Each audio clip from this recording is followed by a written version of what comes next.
The story of Anggy Diaz and Jared Dicus began, like so many young love stories do, with the intoxicating promise of something new and beautiful.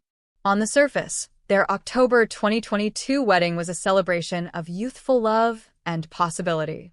Anggy, radiant in her white dress, and Jared, solemn-faced and proud, stood together beneath the wide Texas sky, exchanging vows in front of family and friends.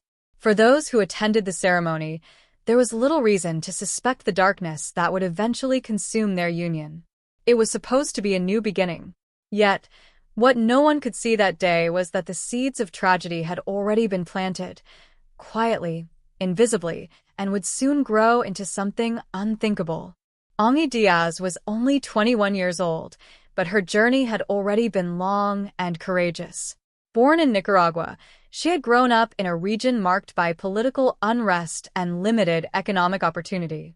Like many young women from Central America, she had dreamed of a better life, one with stability, safety, and the chance to become someone greater than her circumstances. That dream brought her to the United States, where she began to carve out a future through sheer will and relentless hard work. Language was a barrier at first, but Anggy learned quickly, picking up English with determination and charm. She never let her struggles define her. Instead, she smiled through them, moved past them, and rose above them. In Texas, she found community. She picked up 2 jobs to support herself, one at a local gym, where she worked at the front desk and helped clients feel welcome, and another at a nearby nutrition shop in Tomball. Her days were long, often starting before sunrise and ending well into the evening. But she did it all with energy and grace. Customers adored her. Coworkers relied on her. Employers praised her work ethic and her infectious positivity. She dreamed of owning her own business one day, of becoming a permanent resident, of bringing her family to the U.S. so they could share in her hard-earned success. In every sense, Anggy was the embodiment of the American dream. Jared Dicus, also 21, came from a different world. A native of Magnolia, Texas, he lived on his family's large property and appeared to live a relatively insulated life. Unlike Anggy, Jared did not seem to carry the same hunger for advancement or self-reinvention. Those who knew him described him as quiet, moody, and somewhat distant. He didn't have a consistent job, and while he was occasionally seen helping out on the family property, he lacked the drive and clarity of purpose that characterized Anggy's every step. Still, something about the two of them clicked. Perhaps Jared was drawn to Anggy's warmth, to the way she lit up a room. Perhaps Anggy, ever hopeful, saw something in Jared, a softness, a potential for goodness, that others had missed. Their romance moved quickly, and within a matter of months, they were married. But from the start, there were signs that something was off. The relationship, though young, carried an undercurrent of unease. Friends and co-workers of Anggy's began to notice subtle changes in her behavior. She was still kind, still driven, but she was also more tired, more quiet, more withdrawn at times.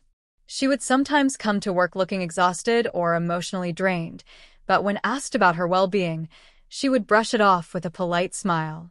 That was Anggy, always keeping up appearances, always pushing forward. But behind the scenes, cracks were forming. The home they shared on Jared's parents' property was small and secluded. From the outside, it looked like a cozy guest house, a place where a young couple might begin building their life together. But isolation can be dangerous when a relationship turns toxic. Friends began to whisper that Jared was controlling, that he didn't like Anggy spending too much time at work, or that he became angry when she didn't answer his calls quickly enough. His jealousy reportedly flared when she interacted with male customers at the gym or posted photos online. There were rumors that he accused her of being unfaithful, even when she had done nothing to deserve such suspicion. Anggy, for her part, tried to downplay the tension. She told some friends that Jared had a temper but insisted that he was just struggling or going through things. She never asked for help, never said she was afraid. But in hindsight, those who loved her saw the truth. She was walking a tightrope, and the ground beneath her was beginning to crumble. Jared's behavior was also growing more erratic. People who had once called him a friend noticed that he seemed different in recent months. He began posting strange, cryptic messages on social media, quotes about betrayal, darkness, and suffering. He became more withdrawn, sometimes disappearing from public view for days. Some suspected substance abuse. Others believed he was battling untreated mental health issues. But no one intervened. Perhaps they didn't know how. Perhaps they thought it wasn't their place. Or perhaps, like so many in similar situations, they simply hoped it would resolve itself. Meanwhile, Anggy continued to put one foot in front of the other, working her shifts, smiling for customers, hiding her pain. The contrast between their lives could not have been starker. Anggy was reaching toward the light, toward stability, independence, and personal growth. Jared was sinking into the shadows, gripped by insecurity, anger, and a deepening sense of inadequacy. In many ways, their marriage became a battlefield, though not one with yelling matches and police visits. It was quiet, controlled, subtle.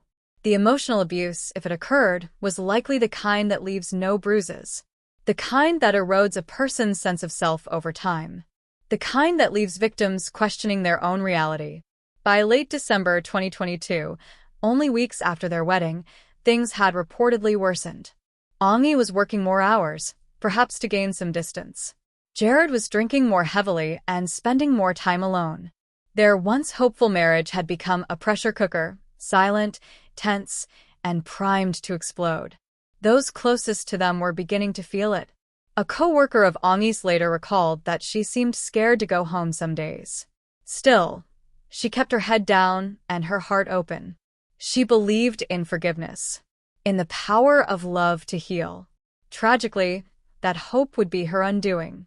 The final days of their marriage remained shrouded in sorrow and uncertainty. What words were exchanged? What arguments were had? What pleas did Anggy make, if any, in those final moments? We may never know. But what is clear is that by January 11th, 2023, whatever bonds had once held them together had broken.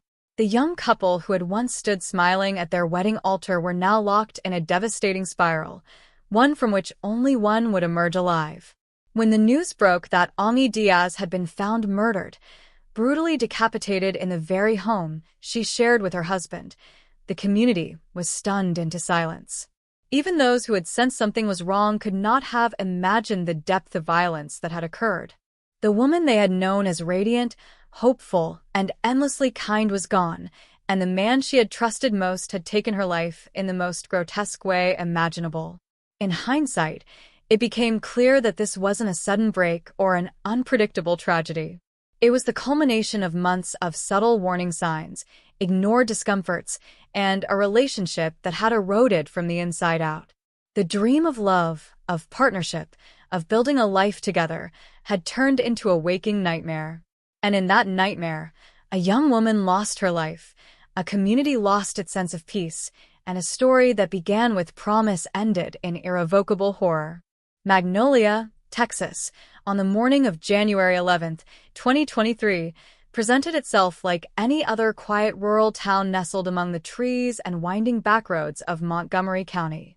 The air was cool but not biting, the sky overcast but not ominous. It was the kind of day that passed unnoticed in the blur of routine: school drop-offs, morning commutes, coffee stops, and the low hum of small-town life continuing as usual. For the people of Magnolia, the town had always been a sanctuary of calm. It was the kind of place where neighbors waved to each other as they drove by, where Friday night football still brought crowds together, and where acts of unspeakable violence were something that belonged to another world, one seen only in news reports or crime documentaries. But by the afternoon, that comforting illusion would be ripped apart. Before the sun could set, Magnolia would be thrust into a national spotlight, grappling with the aftermath of a crime so horrific that it defied understanding.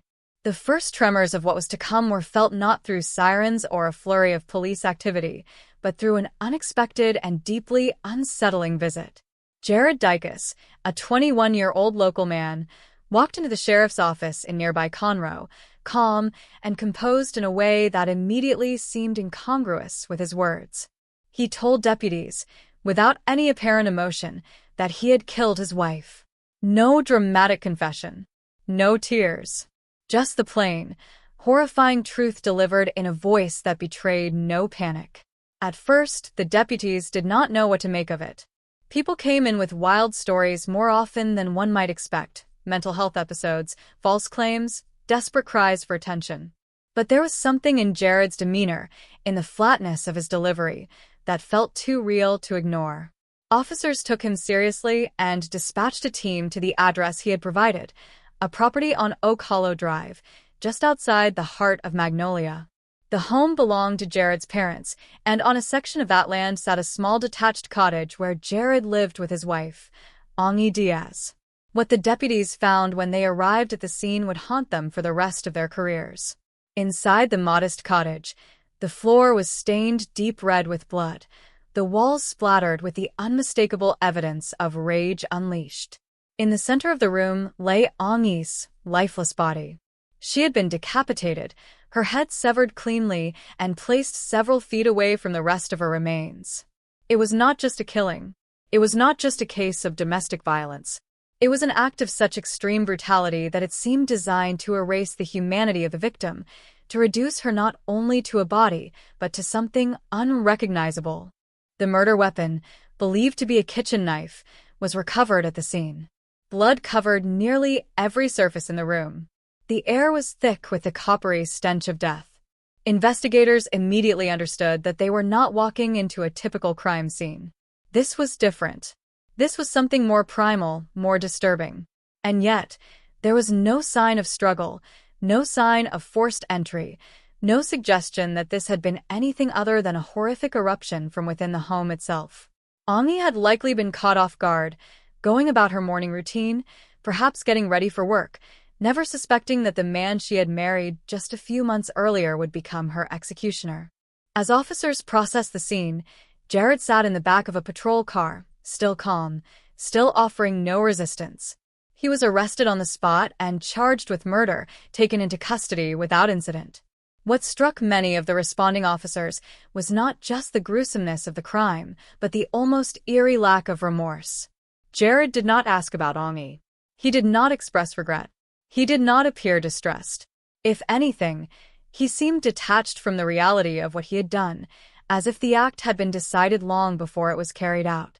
It was this coldness that would continue to chill investigators long after the initial shock wore off. News of the murder spread quickly through the tight-knit community. By the evening, neighbors were standing outside their homes, watching as crime scene tape went up around the Diaz property, their faces etched with disbelief.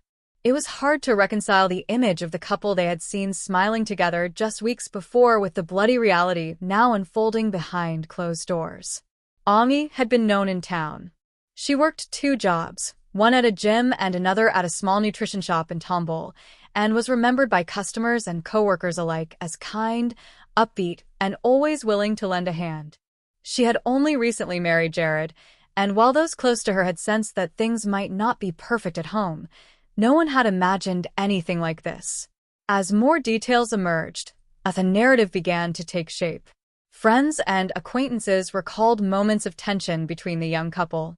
Jared had been described as possessive, prone to jealousy, and increasingly erratic in recent months. There had been arguments, moments of control, and a sense that Anggy's growing independence, her commitment to her work, her ambition, her friendships, had become a source of insecurity for him. She had come to the United States from Nicaragua to build a life, and she was doing just that.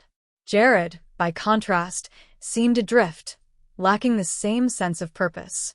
The imbalance in their relationship, in terms of drive, discipline, and direction, may have created a resentment that festered quietly until it exploded with unimaginable violence. What made the crime even more difficult to process was the absence of warning, or the illusion of it. There had been no previous calls to the police, no public signs of abuse, no restraining orders. Yet in retrospect, the signs were there, subtle but telling. Jared had begun isolating Anggy from her friends, making her feel guilty for spending time outside their home. He had grown increasingly paranoid about her interactions at work, questioning her loyalty, her whereabouts, her motives. These were the red flags of emotional abuse, often dismissed or downplayed in their early stages, but capable of escalating to far darker outcomes. Anggy, like so many women in controlling relationships, may have believed that things would get better, that his jealousy was rooted in love rather than a dangerous need for dominance. The horror of that January day became a national headline, not only because of the savagery of the crime, but also because of the questions it raised about domestic violence, mental health, and the hidden dangers that can exist behind closed doors. How could something so violent happen so suddenly? Was it really sudden?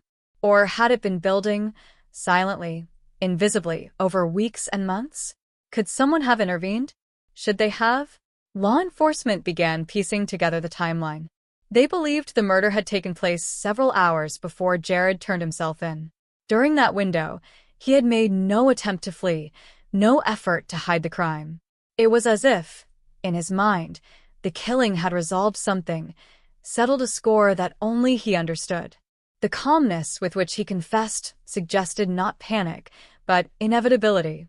He had done what he believed needed to be done, or what his fractured mind had convinced him was necessary. The legal process that followed would bring further complications. Jared's defense would later suggest that he suffered from severe mental illness, possibly including schizophrenia or another form of psychosis. There were discussions about competency, about whether he understood the nature of his actions, whether he could stand trial. For many, these questions only deepened the tragedy. If Jared was mentally ill, why hadn't anyone stepped in sooner? If there were signs, why weren't they recognized or addressed? And if there weren't signs, what does that say about the limits of our ability to detect brewing violence? The broader community of Magnolia found itself grappling with grief, confusion, and guilt.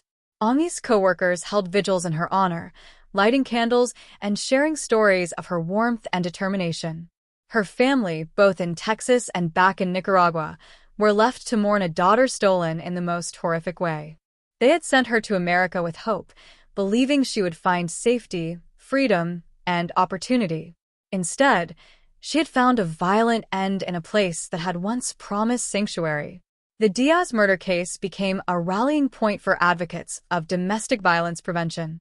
It became an example of how control and manipulation can exist quietly in relationships, how victims can smile through the pain, and how communities must learn to recognize the less visible signs of danger. Anggy's death was not just a tragedy, it was a wake-up call. In the days that followed, Magnolia tried to return to some semblance of normalcy, but the shadow of what had happened lingered. Neighbors drove past the Diaz home with averted eyes. The cottage remained sealed off, a crime scene turned mausoleum, a silent witness to an unspeakable act. And Jared Diaz sat behind bars, awaiting the slow turn of the justice system, his life forever entwined with the life he had taken. But for those who knew Anggy, the goal became something greater than punishment. It became remembrance. Her story, though ending in blood and silence, was one of courage, of dreams pursued against all odds, of a young woman who came to America to build a life and refused to be anything less than her full self. That her life was cut short in such a brutal way only underscored the urgency of ensuring that others like her are protected, supported, and believed. Because behind every headline like this one is a person, bright, brave, and deserving of so much more. From the moment Anggy Diaz arrived in the United States, she carried with her the unmistakable energy of someone chasing something brighter than what she had left behind. Born and raised in Nicaragua, a country where poverty and instability had long hindered the dreams of many, Anggy was no stranger to hardship. Yet, unlike many who find themselves worn down by difficult beginnings, Anggy seemed to thrive in the face of challenge. Those who knew her often described her as radiant, someone whose inner light seemed to burn just a little brighter than most.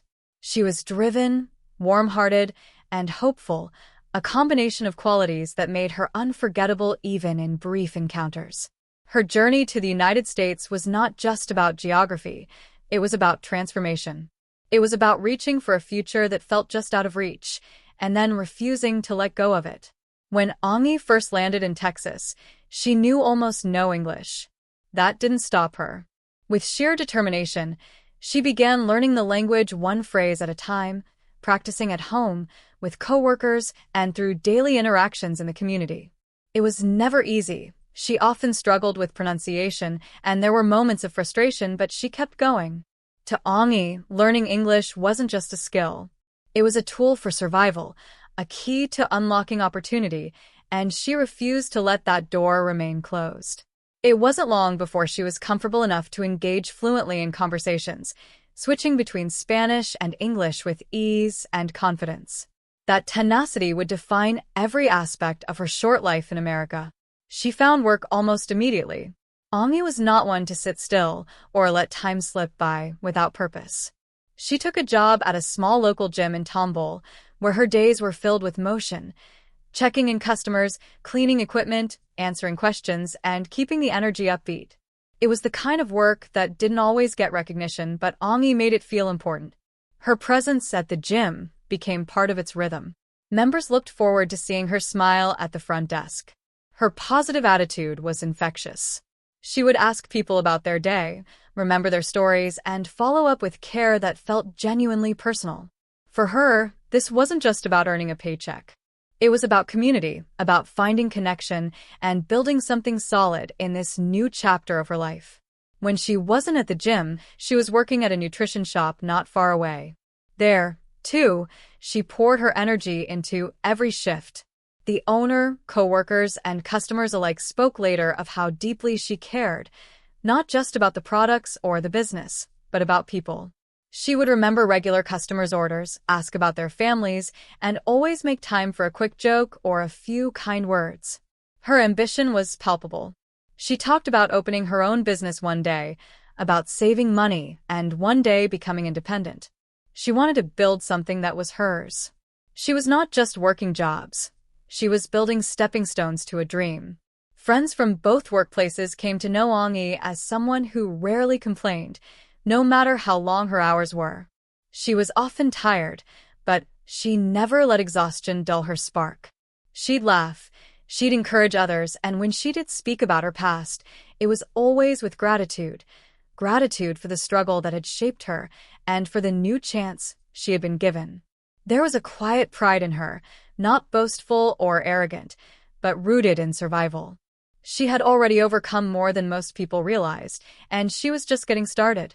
Despite her busy schedule, Anggy never let herself become isolated. She built friendships, strong ones, and surrounded herself with people who admired her strength and sincerity.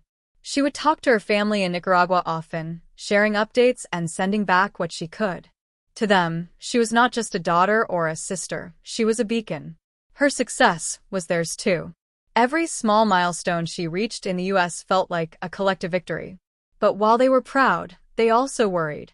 Being an immigrant woman in a new country is not without danger, and though Anggy rarely spoke about fear, her family sensed it in the background of her cheerful updates. Life in Texas was better, yes, but it was also unpredictable. They could never have imagined how violently that unpredictability would manifest. In the fall of 2022, Anggy married Jared Diaz. Those who were close to her were surprised by how quickly the relationship progressed. She had only known Jared for a short while, and while she seemed happy in the early stages of the romance, there were subtle red flags that emerged as the months wore on. Jared, a 21-year-old from Magnolia, came from a local Texas family. He was described by some as quiet and introverted, but others saw signs of volatility beneath the surface. He was often withdrawn, emotionally erratic, and, as some friends noted later, increasingly possessive of Anggy. At first, the differences between them, cultural, emotional, and social, seemed like they might be navigated with time. But soon, the weight of those differences became apparent. Friends noticed that Jared would often show up at Anggy's work unannounced. He didn't like her talking to other men, even if it was in a professional setting. At times, he would text her obsessively throughout her shifts. Anggy, always trying to keep the peace, downplayed it.